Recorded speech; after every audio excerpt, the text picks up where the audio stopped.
요한이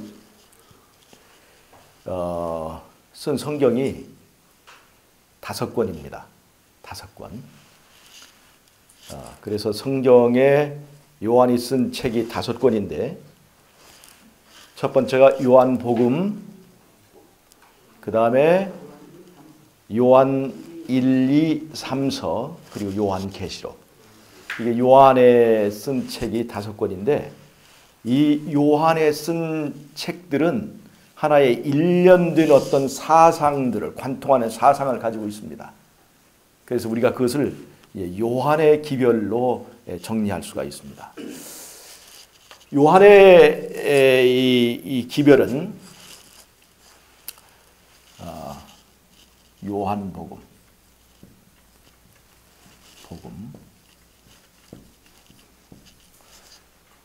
요한복음에는 요한복음의 그 주제를 한마디로 압축하면 요한복음 1장 14절에 있는 말씀대로 말씀이 육신이 되신 그 삶입니다.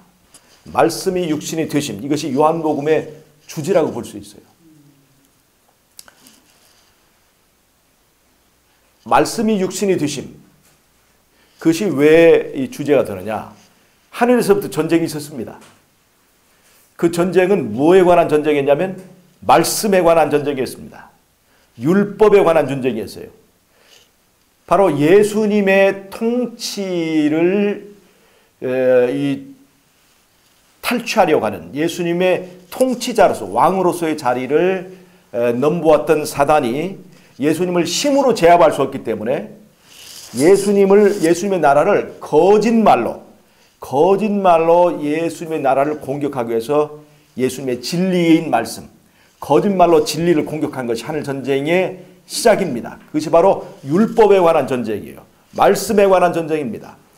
하나님의 율법은 사람이 지킬 수 있느냐 없느냐, 피조물들. 하나님의 율법은 피조물들, 하나님의 백성들을 자유롭게 하는 것이냐 억압하는 것이냐. 하나님의 율법은 낙원을 만드는 것이냐 아니면 지옥을 만드는 것이냐 라고 하는 것에 대한 그 이슈를 가지고 사단은 율법은 우리들의 자유를 억압하는 것이고 율법은 우리의 세상을 낙원이 아니라 지옥으로 만드는 것이고, 그리고 하나님은, 예수님은, 왕이신 예수님은 독재자다. 지킬 수도 없는 율법을 지키라고 강요하고 지켜봤자 우리의 자유를 뺏어가는 저 율법을 폐지해야 된다 하는 것이 하늘 전쟁의 이슈입니다. 이슈. 그리고 이제 에덴 동산에서 아담과 하와를 선악과를 따먹게 함으로 이제 이 율법 전쟁에 끌어들인 이 사단, 봐라, 하나님이 사랑하시는 저 아담과 하와도 하나님의 율법을 지킬 수 없지 않느냐. 그리고 율법, 저 과일 하나 따먹었다고 아담과 하와를 죽이시는 하나님은 어떤 분이냐. 바로 이러한 때에 하나님이신 예수님, 말씀이신 예수님이, 말씀의 원본이신 그 예수님이 사람이 되시기 위하여 이 땅에 오셨습니다. 그것이 바로 그 요한복음 1장 14절에 말하는 말씀이 육신이 되심입니다. 말씀이 육신이 되심, 그 하늘에서의 전쟁을 얘기하는 것이 바로 요한계시록에 있습니다. 다른 책에 없고 요한계시록에 바로 그 대쟁투가 하늘에서부터 시작됐다는 것을 얘기하고, 그 대쟁투가 하늘에서만 있었던 것이 아니라 그것이 이 땅으로까지 이어져서 이 세상 종말까지 이 선악간의 대쟁투가 진행된다 하는 것을 보여주는 것이 요한계시록입니다. 요한복음은 바로 그런 대쟁투 상황에서 예수님께서 사단에게 기울어진 이 선악간의 대쟁투, 하나님의 예수님의 하늘 정부가 이제 전복되고 그 다음에 예수님께서 자신의 형상으로 만드신 이 인간 족속이 이제 전부 다 주의 노예가 돼서 죽을 수밖에 없기 때문에 그들을 구하시기 위하여 이 땅에 오신 그 예수님의 성육신의 이야기, 그것을 말하는 것이 바로 요한복음에 있었습니다. 그리고 요한 1, 2, 3서가 있는데 요한 1서는 말씀이 육신이 되신 그 예수님이 그분의 삶을 통해서 보여주신 하늘 전쟁과 관련되어 있는 율법에 관한, 하나님의 말씀에 관한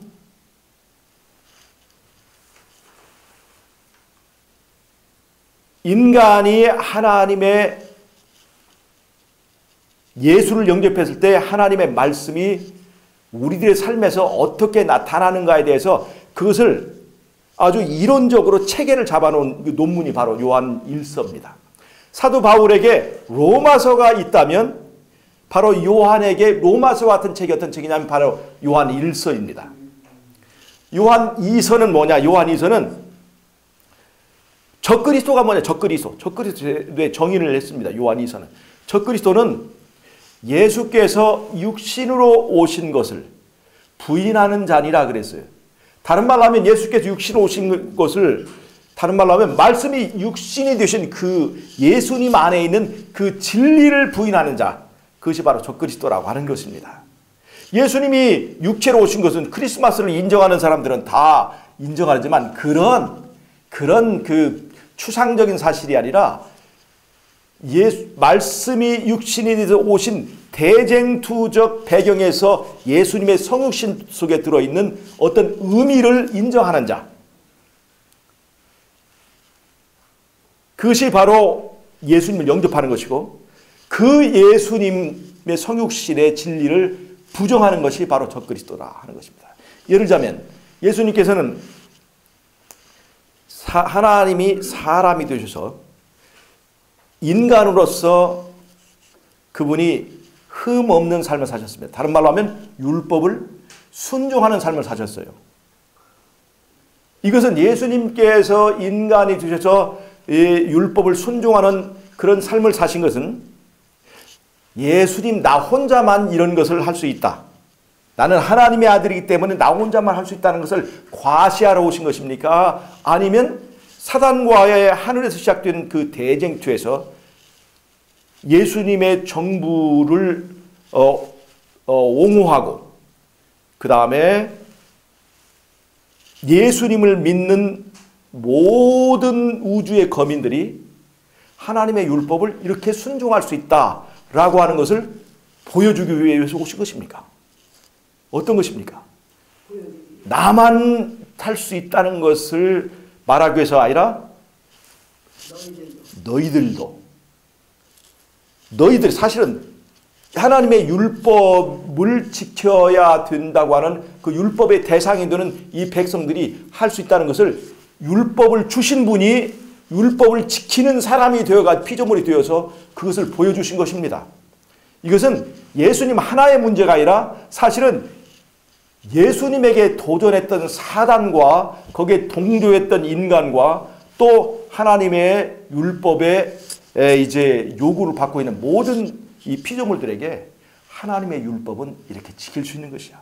하나님의 율법을 지키면 내 안에 평화가 있는 것처럼, 내 안에 천국이 있는 것처럼 율법은 우리를 자유케 하고 율법은 우리를 낙원에 살게 만드는 것이다 라고 하는 것을 입증하기 위해서 예수님께서 이 땅에 오신 것입니다. 그래서 말씀이 육신이 되셨다고 하는 그 진리는 사람은 하나님의 말씀을 지킬 수 있다 없다? 하나님의 율법을 지킬 수 있다 없다? 사람은 예수님이 흠없는 삶을 사는 것처럼 흠없는 삶을 살 수 있다 없다? 살 수 있다라고 하는 것을 예수님께서 입증하러 오신 것입니다. 그래서 예수님의 성육신의 첫 번째 목적은 하나님의 정부를 옹호하기 위해서였습니다. 첫 번째는 예수님의 성육신의 첫 번째 목표는 예수님의 하늘 정부의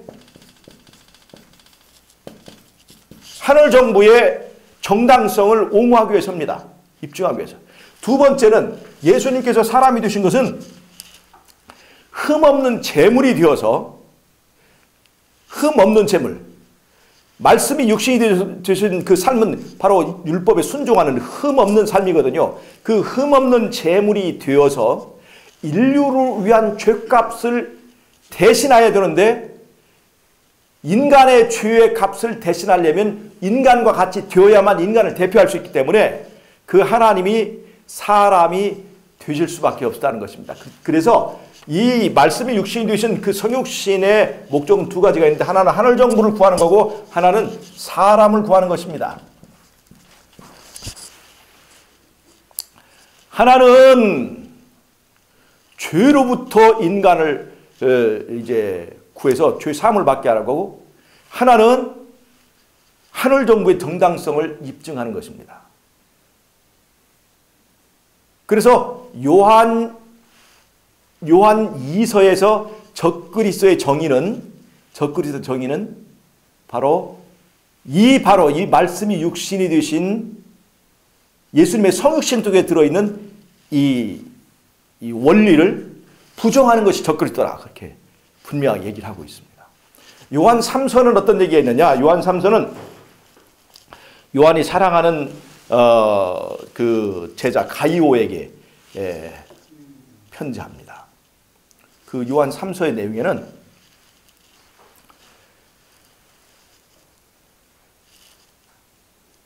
요한 3서에는 데메드리오라고 하는 교회 안에 요한의 기별을, 이 말씀 육신된 성육신되는 이 요한이 전하는 이 기별을 배척하고 거역하는 그런 무리가 있다는 것을 보여주고 있어요. 이미 요한의 시대에. 적그리스도의 기별이 어디에서 작용하고 있느냐? 교회 안에 작용하고 있다는 것을 보여주고 있습니다. 그리고 요한이 보내는 이런 말씀이 육신이 되신 이 드심의 기별을 전하는 그 사자들을 그 사람들 내쫓습니다. 또 반면에 거기에 요한의 기별을 이렇게 받아들이고 이제 전하는 두 무리가 있다는 것을 요한 3서는 보여주고 있습니다. 교회 안에 두 기별이 있는 거예요. 여러분 지금도 말이죠. 어떤 사람은 이렇게 얘기합니다. 인간이 죄 짓는 것은 과학이다. 죄 지을 수밖에 없다는 거예요. 인간은 죄 지을 수밖에 없기 때문에 우리는 은혜로 구원을 받은 거지. 이게 참 이 말이 아주 야리끼리합니다. 우리는 은혜로 구원받는 거지 인간이 죄를 안 지을 수가 없는 거야. 이게 참 좋은 말 같지만 이게 바로 이상구 박사를 무너뜨린 이게 요설입니다. 요설. 인간은 죄 지을 수밖에 없어. 인간은 그래서 은혜로 구원받는 거야. 라고 이렇게 얘기하는 사람들이 있습니다. 인간은 인간이 그 이론이죠. 인간은 인간이기 때문에 죄 지을 수밖에 없다. 이건 예수님 믿기 전에는, 예수님 없을 때는 정확한 말입니다. 그래서 예수 믿는 사람들이 아직도 인간은 인간이기 때문에 죄 지을 수밖에 없다라고 하는 것은 바로 말씀이 육신이 되신 그 성육신 속에 들어있는 진리를 대적하는 것입니다. 다른 말로 하면 교회 안에 있는 적그리스도라는 것입니다. 그럼 여러분, 이 적그리스도의 기별이 우리 안에 있을까요, 없을까요? 있습니다. 그래서 요한의 이 5권의 책은 말이죠. 책은 5권이지만 일맥상통하는 하나의 흐름을 가지고 있다는 것입니다. 자, 요한복음 14장에서 말씀이 육신이 되셔서 우리 가운데 거하신 예수 그리스도를 보니까 하나님의 독생자의 영광이 그 안에 있다고 이렇게 얘기를 하고 있습니다. 말씀이 육신이 되시면 첫 번째는 하나님의 율법은 이렇게 지킬 수가 있다. 사단은 지킬 수 없다 할 때 예수님이 사람이 되셔서 지킬 수 있다 하는 것을 입증하셨고, 율법은 우리의 자유를 앗아가고 우리를 불행하게 만드는 것이다. 무언가를 하려면 그 율법 때문에 우리 다 못하게 되는 것처럼 율법은 우리의 자유를 다 박탈해버리는 것처럼 보이는, 그래서 우리가 구원 얻기 위해서는 어쩔 수 없이 율법을 지키는 거지, 사실 구원만 아니면 내가 이놈의 율법을 그냥 안 지키고 내 멋대로 하고 싶은 때가 간간히 있잖아요. 그것이 바로 우리에게 주는 그 사단의 속삭입니다. 그래서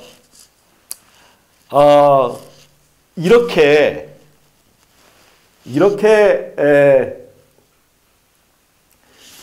우리 안에 이 말씀이 육신이 되심의 그 기별의 원리를 부정하는 요소들이 이렇게 있는데 말이죠. 요한복음 1장 12절에는 뭐라고 했냐면 영접하는 자 곧 그 이름을 믿는 자라고 그랬어요. 믿음이라고 하는 것은 영접하는 겁니다. 그래서 말씀이 육신이 되신 그 말씀을 내가 영접하는 것입니다.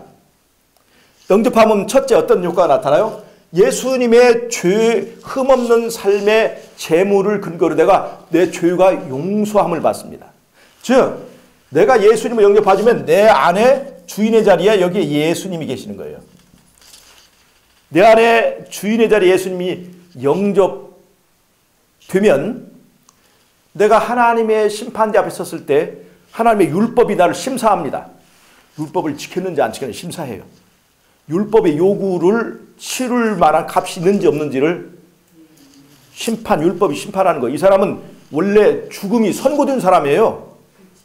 에덴 동산에 이미 운명이 선고된 사람이에요. 우리는 그 어쩔 수 없이 죽게 된 거예요. 그런데 이제 이 사람을 다시 살게 해주려면 죄의 값을 다 치러야 돼요. 그래서 죄의 값이 있는가, 이 사람은 부활시켜줄 만한 공로가 있는가 없는가를 율법이 심사합니다. 율법의 요구를 치를 값이 있는가 없는가 하고 율법이 딱 살피는데 율법은 그 사람의 외모를 보고 판단합니까? 아니면 그 사람의 중심을 봅니까? 그 사람의 중심에 그 사람의 주인이 누군가를 보는 거예요. 그 사람의 중심을 딱 살펴보니까 이 사람은 영접했네. 말씀이신 예수님을 영접했어요. 이 사람의 주인이야. 이 예수님이 주인이야. 그러니까 주인의 공로를 적용을 해서 이 사람의 과거의 모든 죄를 다 이제 값을 치렀고 용서받았다고, 그래서 너는 이제 의롭다고 선언하는 거예요. 아멘. 이것이 바로 예수를 영접한 사람이 구원받는 원리고 과거의 모든 죄를 사함받는 원리입니다.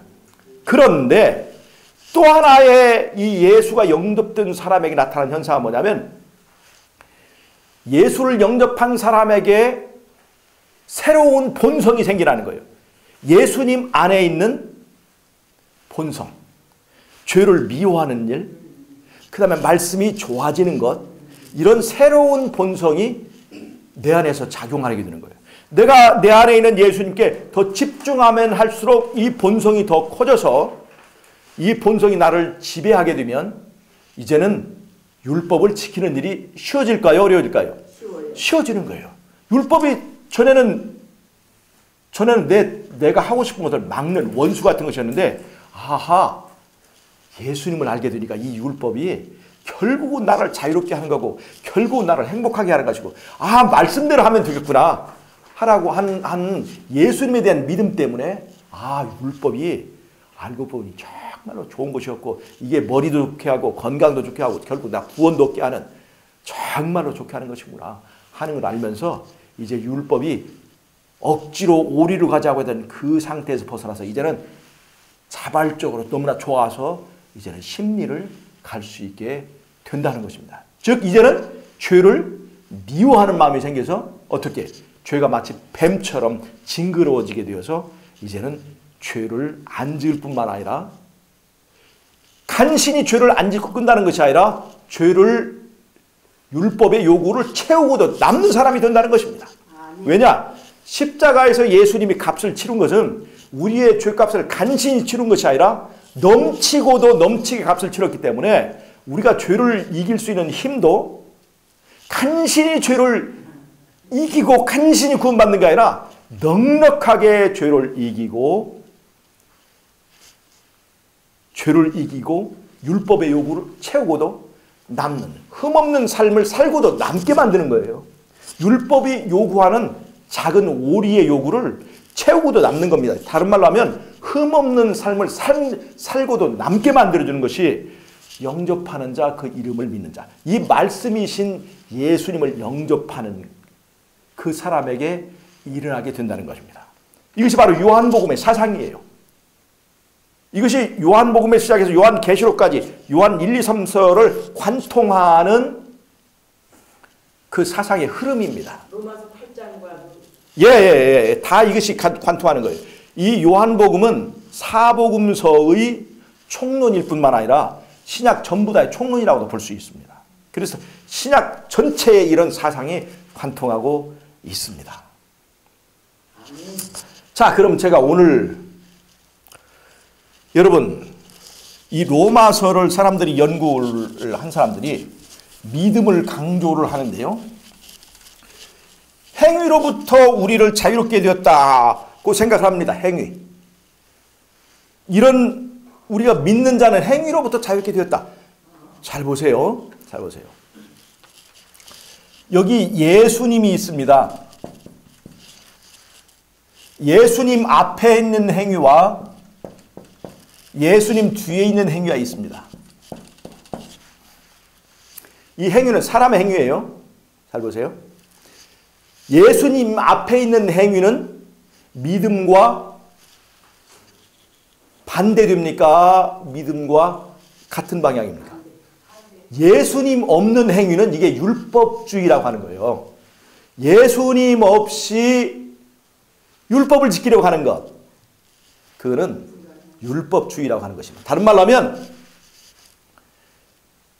하면 물이 아래로 흐르던 물이 위로 솟구쳐 오르는 것과 똑같은 것입니다. 잘 보세요. 말씀이 육신이 된 것입니까? 아니면 육신이 말씀이 된 것입니까? 이게 잘 보세요. 말씀이 육신이 된 것입니까? 아니면 육신이 말씀이 된 것입니까? 말씀이 육신이 된 것이에요. 이 말은 무슨 말이냐면 하나님이 사람이 될 수는 있어도 사람이 하나님이 될 수는 없습니다.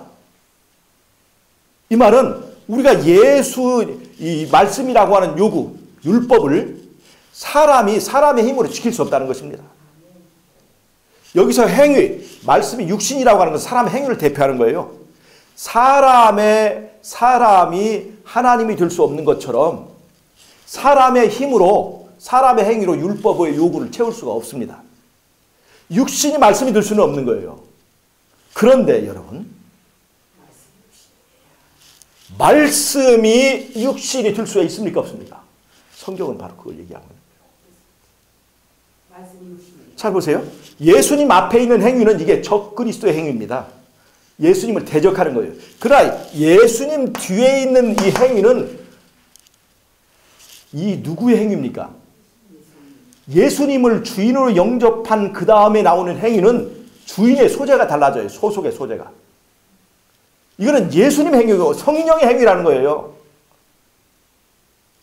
이 행위가 바로 성령의 열매고 바로 말씀이 육신이 되심이라고 하는 이 사상이 요구하는 변화를 말하는 것입니다. 그래서 말씀이 육신이 되심의 이 진리를 인정한 사람은 육신이 말씀이 되었다는 사상에서 벗어나야 됩니다. 또 하나, 말씀이 육신이 되심의 이 진리를 이해하는 사람은 믿고 구원받았으니 우리는 행위로부터 자유롭다 라고 말하는 어리석음에서 벗어나야 됩니다. 말씀이 육신이라고 한다면 말씀은 믿음을 말하는 거예요. 우리가 영접하는 거예요. 그 말씀을 영접하는 것. 말씀을 영접하는 거죠. 말씀이 예수님을 영접하는 거죠. 그러면 그 말씀이 반드시 내 육신의 삶에 영향을 미치게 되어 있습니다. 반드시 행위가 달라져야 됩니다. 그것이 바로 거듭남이고 그것이 바로 성령의 열매를 말하는 거예요. 그러니까 말씀이 육신이 되심의 원리에는 반드시 열매가 있어야 돼요, 없어야 돼요? 말씀으로 끝나는 게 아니라 말씀이 육신으로 연결돼야 된다는 거예요. 그러니까 여러분, 일 앞에 있는 영은 의미가 있어요, 없어요? 아무런 의미가 없어요. 영일은 아무런 의미가 없어요. 그러나 일 다음에 있는 영은 의미가 있어요, 없어요? 영에 10이 되는 거예요. 영이 아무것도 아니지만 일 다음에 서면 가치가 있는 거예요. 여러분, 그래서 요한복음에서 말하고 있는 말씀이 육신이 되신 성육신이 증거하는 진리는 예수 앞에 있는 행위를 부정합니다. 즉 육신이 말씀이 될 수가 없는 거예요. 그러나 성육신 예수님의 삶이 우리의 증거하는 바는 말씀은 말씀으로 끝나지 않고 무엇으로 나타나야 된다? 육신으로 그 열매가 반드시 나타나는 것을 말한다는 것입니다. 자, 그러면 말씀이 육신이 되심의 그 진리에서는 사람은, 예수를 믿은 사람은 율법을 지킬 수 있습니까? 없습니까? 예, 지킬 수 있습니까? 없습니까? 내 안에 주인이 누구니까? 예수님이기 때문에 가능한 거예요. 간신히 가능합니까? 가능하고도 남습니까? 가능하고 남습니다. 그러면 예수님이 흠없는 삶을 사는 것처럼 우리의 삶에도 흠없는 삶을 살 수 있습니까? 없습니까? 있습니다. 있고도 남습니다. 그런데 예수 믿는 우리의 삶에 흠으로 점철되어 있습니까? 안 되어 있습니까? 점철되어 있습니까? 없습니까? 이 현상을 우리가 부정할 수 있어요? 부정할 수 없어요. 자, 보세요. 이 행위를 부정하는 사람도 있잖아요. 예수님 앞에 있는 행위를 부정하는 건 맞아요. 이 믿음을 강조하는 것은 바로 예수님을 강조하는 건데, 예수님 앞에 있는 행위를 부정하는 것은 믿음과 맞는 겁니다. 그런데 예수님 다음에 오는, 믿음 다음에 오는 그 행위를 부정하는 것은 참으로 어리석은 것입니다. 이상구 박사 같은 사람들이 바로 이런 것들이에요. 인간은 죄 지을 수밖에 없다. 이상구 박사가 우리는 은혜로 구원을 다 받았다. 십자가에서 구원이 완성되어서 나는 이미 다 구원을 받은 사람이야. 구원의 확신을 가지잖아요. 그런데 이상구 박사님, 왜 당신은 그러면 그 삶이 그 모양입니까? 라고 얘기를 하니까 그분이 하는 얘기가, 아이고 죄 짓고 흠 있는 나를 보지 말고 예수님을 바라봐야지, 이렇게 얘기를 해요. 여러분 보세요.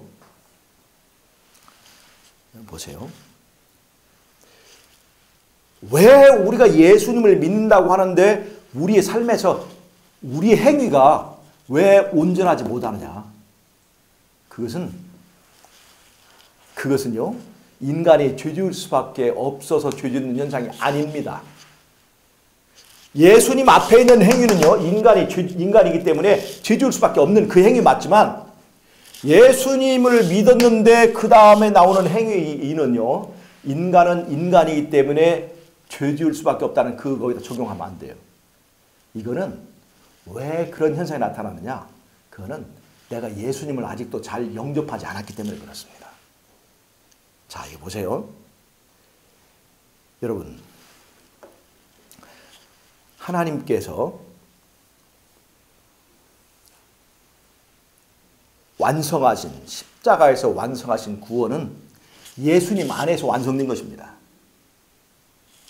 이거는 구원의 제공을 말하는 거예요.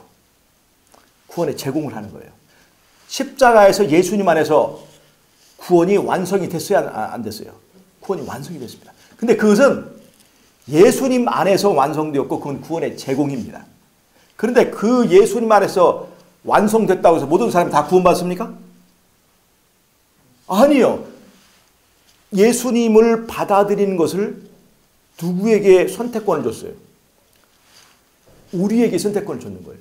영접권을 우리에게 준 거예요. 영접을 해줘야 돼요. 우리가 예수님을 영접해야 되는 거예요. 그러니까 예수님을 받아들이고 받아들이지 않을 그 권한이 우리에게 있으니까 내가 구원받고 안 받고는 누구에게 달린 겁니까? 나에게 달린 거예요. 자, 그 다음에 그게 바로 자유의지라는 거죠. 또 하나는 내가 오늘 예수님을 영접했지만 내일 예수님을 배신할 수 있습니까? 없습니까? 내가 오늘 예수님 영접했지만 내일 예수님을 버릴 자유가 있습니까? 없습니까? 있어요.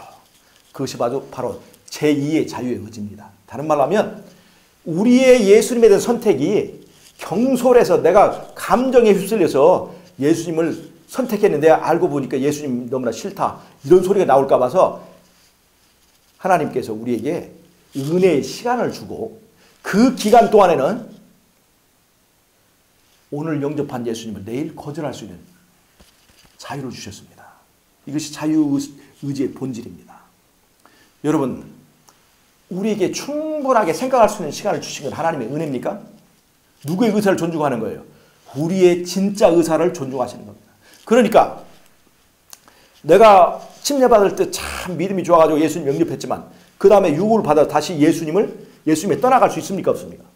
떠나갈 자유가 있는 거예요. 자, 그럼 여러분, 내가 예수님 믿었는데 오늘 내가 죄를 지을 수 있습니까? 없습니까? 그럼 그 예수님이 죄를 짓게 한 겁니까? 내가 예수님에게서 떠나 있기 때문에 죄를 진 것입니까? 여러분, 베드로가 예수님을 따라가는데 멀찌감치 따라가다가 어떻게 됐어요? 예수님을 부인하게 됐잖아요. 그것처럼 우리가 예수님을 멀리 떨어져서 가고 있어서 나타나는 현상을, 다른 말로 하면 예수님이 내 안에서 주인이 아니고 영접하지 않은 상태, 내가 오늘 또 예수님을 하고 있는 줄 알고 착각했던 상태, 그런 상태에서 뭐가 나타나냐면 내 행위에 흠이 나타나는 거예요. 율법을 지킬 수 없게 되는 거예요. 예수님과 거리가 멀어지면, 그리고 예수님을 바라보는 눈인 이 내 시선이 파도를 바라보는 순간 나는 바다 물속에 빠지게 된다는 것입니다. 그러니까 사람이 변동할 수 있습니까? 없습니까? 사람의 믿음이 변할 수 있어요? 없어요? 구원의 확신도 변할 수 있습니까? 없습니까? 사람이 변할 수 있기 때문에 우리의 구원도 변할 수 있는 거예요. 구원이 변할 수 있는 자유를 우리에게 주신 거예요. 그래서 하나님께서 은혜의 시간을 주시고 나에게 선택권을 주시고 또 변할 수 있는 기간도 주셨기 때문에 거기에 대해서 나중에 뭘 하셔야 돼요? 심판을 하셔야 되는 거예요. 이 사람은 정말로 예수를 영접했는가에 대한 심판이 있어야 되는 거예요. 그 심판을 위해서, 그 은혜의 시간이라고 하는 기간 때문에 예수님은 하늘 성소에서 나를 위해서 뭐 해주시냐면 중보하셔야 되는 거예요. 내가 그렇게 변덕스럽고 변동할 수 있는 것이기 때문에 중보자가 반드시 있어야 됩니다. 내가 죄를 보면 다시 누구에게 찾아가야 돼요? 예수님을 찾아가야 되기 때문에 예수님이 기다리고 계셔야 되는 거예요. 그래서 하늘 성소 봉사는 반드시 필요한 것입니다. 근데 하늘 성소가 필요 없다. 십자가 구원이 다 완성됐다. 그래서 이 행위에 대해서 알레르기 가진 사람은요, 이 행위를 이 행위를 부정하는 건 좋은데 이 행위를 부정하고 정죄하면서, 즉 예수님 앞에 있는 행위를 부정하고 정죄하면서 예수님 뒤에 따라오는 이 예수님의 행위도 사람들이 부정하게 돼요. 그래서 이 행위를 미워하는 사람들이 어떤 이론을 만들어냈냐면 십자가는 율법을 폐했다. 행위는 뭐가 관련돼 있어요? 율법과 관련돼 있잖아요. 그런 이론을 만들어내는 것입니다. 그 다음에 이 예수님 다음에 오는 이 행위를 부정하셔. 다른 말로 하면 말씀이 육신이 되신 원리를 부정하기 위해서 적그리스도는 때와 법을 변개하려 하는 것입니다. 사단은 하늘에서부터 하나님의 율법을 폐지하고 싶었습니다. 말씀을 폐지하고 싶었어요. 폐지하지 못하면 내 입맛에 맞도록 변개하려고 했습니다. 폐지와 변개는 결국은 내 마음대로 그것을 하고자 하는 그런 의지를 말하는 것입니다. 하나님의 율법, 하나님의 법은 완전해서 한 가지 흠만 있어도 그건 이미 그건 다 가치를 잃어버리는 거예요. 하나님은 완전하신 분이기 때문에 한 가지 흠만 있어도 그거는 하나님의 신성은 깨지는 것이기 때문에 사단은 굳이 다 폐지하지 않아도 일부분만 손대도 이미 하나님의 신성을 부정한 것이기 때문에 십계명을 다 뜯어고치지 않고 한 가지 흠집만 내는 것입니다. 이 행위를 부정하기 때문에 그렇습니다. 여러분, 요한이 말한 말씀이 육신이 되신 성육신에 깃들어 있는 원리는 예수를 영접한 사람은 죄의 사함을 받을 뿐만 아니라 죄를 이길 수 있는 힘을 받는다. 그래서 죄를 이기고 죄 없는 삶을 살 수 있다 하는 것이 바로 이 말씀이 육신이 되심의 원리입니다. 이제 그 요한복음 속에 들어있는 그분의 삶으로 입증하신 이 말씀의 육신이 되심의 원리가 체계화되고 이론화된 그 책이 어떤 책이라고 그랬어요? 요한 1서라고 했습니다. 사도 바울에게 로마서가 있다면 요한에게는 요한 1서가 있습니다. 그 요한 1서가 바로 제가 말한 그 사상을 어떻게 대변하고 있는지를 제가 오늘 한번 보겠습니다. 요한일서는 5장까지 있습니다. 자, 요한일서 1장 6절을 보면요. 요한일서 1장 6절을 보면 바로 그런 얘기가 있습니다. 1장 6절입니다.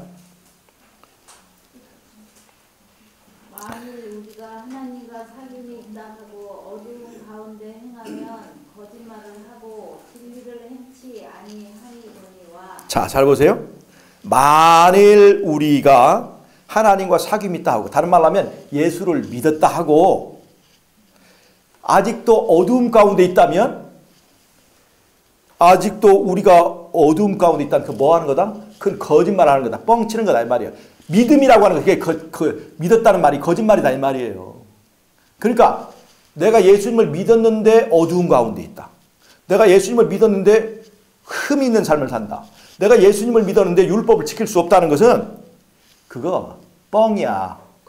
그 믿음은 거짓말이다 이 말이에요. 1장 6절에 분명히 얘기하고 있죠.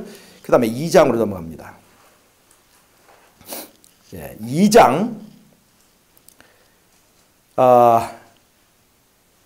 3절부터 봅니다. 우리가 그의 계명을 지키면 이로써 우리가 저를 아는 줄 알 것이요. 다른 말로 하면 우리가 그의 계명을 지키면 이로써 우리가 믿음이 있는 줄 알 것이며. 자, 그 다음에 4절 저를 아노라 하고 그의 계명을 지키지 아니하는 자는 뭐 하는 자라? 거짓말하는 자라. 1장 6절과 같은 말이에요? 틀린 말이에요? 그러니까 저를 아노라 하고 그 계명을 지키지 않으면, 다른 말로 하면 예수를 영접했다 하고 그 계명을 지키지 않으면 그 믿음이라고 하는 건 거짓말이란 말이에요. 그 거짓입니다. 그래서 예수님께서 뭐라고 하셨어요? 인자의 날에 너희가 뭘 보겠느냐? 믿음을 보겠느냐? 다른 말로 하면 이 세상이 거짓말뿐이다 이거예요. 인자의 날에 거짓말뿐이다 이 말이에요. 거짓말, 믿음이. 그다 뻥이다 이 말이에요. 뻥. 예. 이 땅에 예수님께서 오니까 뻥튀기만 있는 거예요. 전부 다. 다른 말로 하면 이게 무슨 말이에요? 믿노라고 하면 믿음에 따른 뭐가 있어야 되는 거예요? 열매가 있어야 된다는 거예요. 잘 보세요. 내가 죄를 짓고 있는데 예수님을 바라보라 하는 말이 돼야 돼요. 내가 죄를 짓고 있다면 내 안에 예수님이 주인의 자리에 계신 거예요? 안 계신 거예요? 안 계신 거예요. 그리고 내가 심판을 받으면 내 안에 내가 주인이면서 어떻게 예수님의 공로를 주장할 수 있겠냔 말이에요. 내가 아직도 죄를 짓고 있으면 아하, 내가 예수님께서 멀리 떠났구나. 그러면 제가 죄를 지었습니다. 인정하고 이거는 예수님 책임이 아니라 제 책임입니다. 그리고 십자가로 다시 가서 예수님을 바라보고 다시 예수님을 영접해야 되는 일을 하기 전에 인간은 죄를 지을 수밖에 없어. 은혜로 구원받는 거지 하고 핑계대는 그런 말을 해서는 안 된다는 것입니다. 이것이 바로 거짓복음이에요. 기가 막힌 핑계를 대요. 하나님 앞에. 인간은 어쩔 수 없이 인간 이상분은 죄를 지을 수밖에 없지만 하나님은 예수를 보고 나를 용서해 준다. 내가 예수를 영접하지 않아서 생기는 현상을, 내가 예수를 영접하지 않아서 나타나는 현상을 마치 영접한 것처럼 예수의 공로로 계산을 해달라고 말하는 게 이것이 가당한 얘기입니까? 제가 이상구 박사를 그래서 거짓 선지자라고 하는 거예요. 그 이상구 박사만 있다가 폐가망신 당합니다. 하나님의 심판은 그렇게 함부로 그렇게 볼 것이 아니에요. 5절, 2장 5절. 누구든지 그의 말씀을 지키는 자는 하나님의 사랑이 참으로 그 속에서 온전케 되었나니 이로써 우리가 저 안에 있는 줄 아노라. 예수를 믿음으로 영접한 사람은 반드시 거기에 순종의 열매가 따라야 된다는. 6절 저 안에 거한다 하는 자는 그의 행하시는 대로 자기도 행할지니라. 이거 가능한 겁니까? 안 가능한 겁니까? 바로 요한복음에서 즉 말씀이 육신이 되심의 그 주제를 가지고 말하는 요한복음에 있는 사상을 지금 요한일서가 입증하는 겁니까? 안 하는 겁니까? 요한일서가 지금 입증하고 있는 거예요.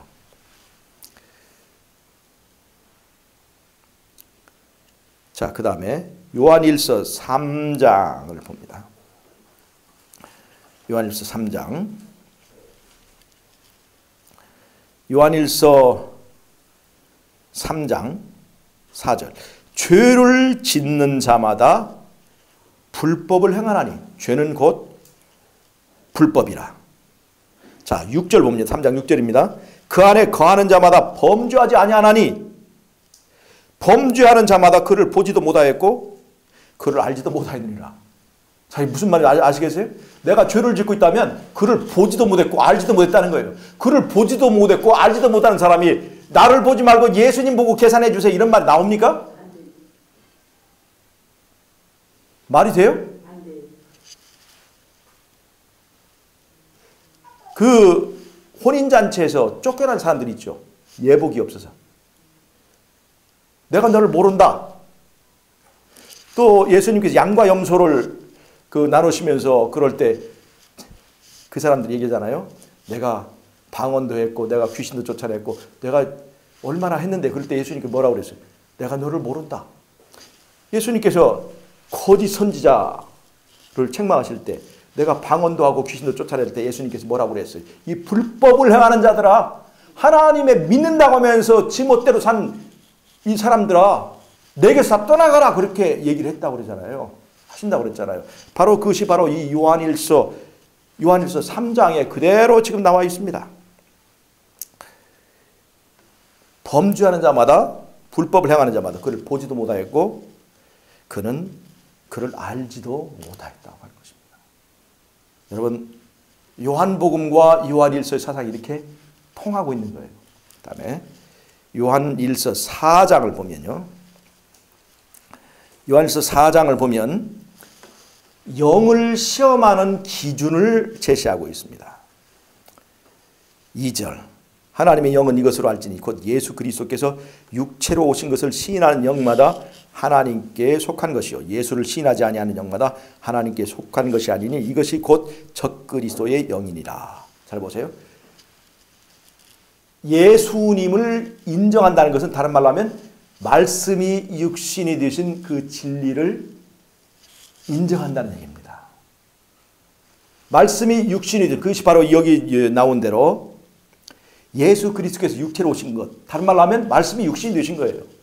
말씀이 육신이 되신 이 원리를 인정하고 받아들이지 않고 그 예수 안에 있는 진리를 부정하는 사람들이 바로 적그리스도라는 것이에요.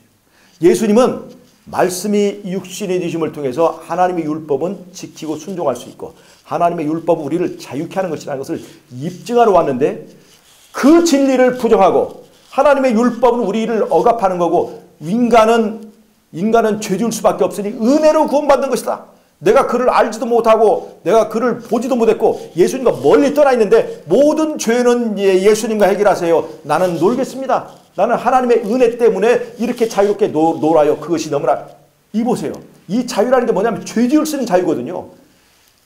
죄는 예수님께 해결하세요. 저는 니나노 하겠습니다. 이게 얼마나 좋은 거예요. 내가 먹고 싶은 대로 먹고 놀고 싶은 데 다 놀면서 죄는 예수님이 해결해 준다는 게, 이것이 바로 거짓 기별입니다. 이것이 바로 적그리스도의 기별이라는 거예요. 요한일서 5장을 보겠습니다. 요한일서 5장 2절, 우리가 하나님을 사랑하고 그의 계명들을 지킬 때 이로써 우리가 하나님의 자녀 사랑하는 줄 아느니라. 잘 보세요. 3절, 하나님을 사랑하는 것은 이것이니 우리가 그의 계명들을 지키는 것이다. 그의 계명들은 무거운 것이 아니로다 그랬어요. 그 계명 지키는 것이 쉬운 거다, 어려운 거다. 누가 계시면, 예수가 계시면 어려운 것이 아니다 이렇게 하고 있어요. 그러니까 이거는 흠없는 삶을 사는 것이 쉬운 거다, 어려운 거다? 쉽다는 거예요. 예수님 통해서는. 대저 하나님께로서 난 자마다 세상을 이기느니라. 세상을 이김은 이것이니 우리의 믿음이니라. 믿음은 죄를 안 짓는 삶을 살게 해주는 것인데, 믿음이 내 멋대로 사는 것을 정당화하고 합리화하는데 사용하지 말라 이 말이에요. 그것은 뻥이다, 그런 말, 거짓말이다. 오늘 제가 요한의 기별을 훑어보았습니다. 요한복음에서 요한계시록까지 요한 1, 2, 3서 속에 들어있는 하나의 일관된 진리가 있습니다. 요한이 그래서 5권의 책을 썼는데 또 쓴 한 권의 책이 있습니다. 요한에 쓴 또 한 권의 책이 뭐냐면 바로 요한의 삶입니다. 삶. 변화된 삶이. 요한은 굉장히 이 우리의 아들이라고 할 만큼 요한은 성질이 급한 사람이었어요. 그러나 요한은 성화된 사람을 꼽을 때 이 침례 요한, 또 이 요한, 이런 사람들을 꼽습니다. 요한은 자신의 삶으로 예수님께서 보여주신 말씀이 육신이 되신 그 삶이 자기의 삶을 통해서 그것이 가능하다는 것을 입증하는 변화된 삶을 살았습니다. 그래서 요한이 쓴 마지막 책은 바로 요한의 삶입니다. 그래서 요한은 6권의 책을 썼습니다. 요한이 만약에 5권의 책을 쓰고 자기의 삶은 니나노 같은 삶을 살았더라면 요한복음과 이런 요한 일서는 다 의미도 없는 거죠. 근데 요한의 삶이 그것과 일치하는 삶을 살았고 요한은 변화되었습니다. 말씀이 육신이 되면요, 내 멋대로 살던 사람이 그 말씀을 영접해서 내 말씀에 내 삶 속에 말씀이 육신이 된 삶을 살게 되면 그것을 우리가 변화 또는 거듭남이라고 하는 거예요. 변화가 가능하다는 겁니까? 거듭남이 가능하다는 겁니까? 이 변화가 세월이 지나가면서 더 깊어져서 생각이 행동이 되고 행동이 습관이 되고 습관이 더 깊어져서 하나의 풍성화될 때 마지막 때 하나님께서는 그 사람을 하나님의 증인으로, 예수의 증인으로 택하셔서 쓰시는 거예요. 마지막 때는요, 구원의 문제를 넘어서 선악간의 대쟁투, 내기의 증인이 필요합니다. 예수님과 사단 사이에 내기가 필요해. 누구 말이 옳으냐? 흠없는 삶을 사는 것이 가능하냐, 불가능하냐 하는 것을 입증하기 위해서 예수님은 14만 4천 개의 증거를 제시하는 거예요. 그 증거물이기 때문에 증거물은 상대편도 그것을 인정해야 돼야 안 해야 돼요. 상대편도 인정하기 때문에 사단도 인정하는 증거물이 되어야 됩니다.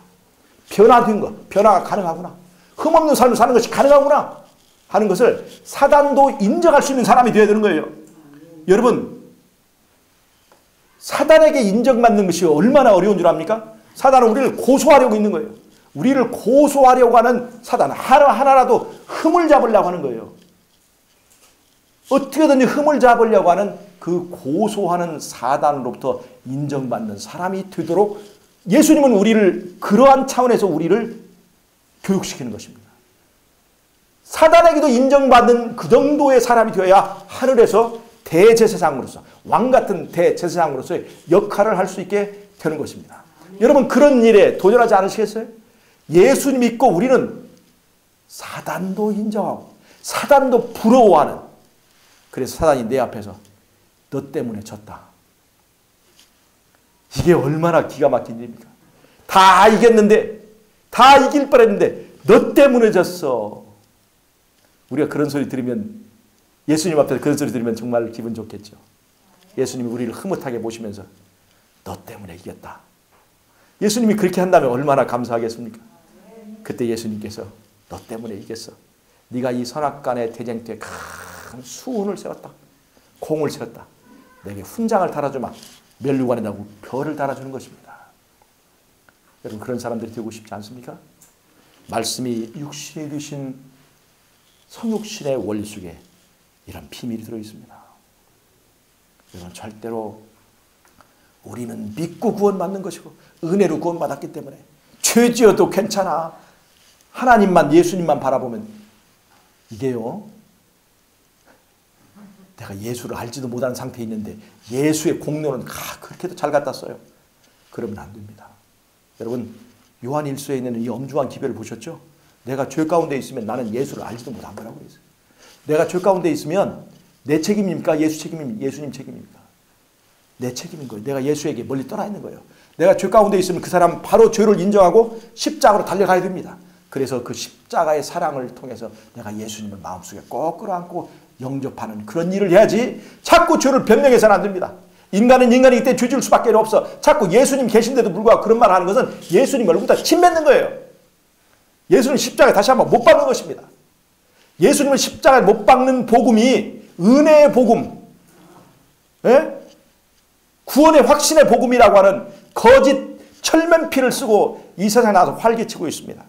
여러분 그런 거짓 복음에 속지 마시고 말씀이 육신이 되신 예수님 안에 있는 그 복음에 순종하고 그 복음으로 승리하시는 저와 여러분이 되시길 바라면서 오늘 말씀을 마치도록 하겠습니다.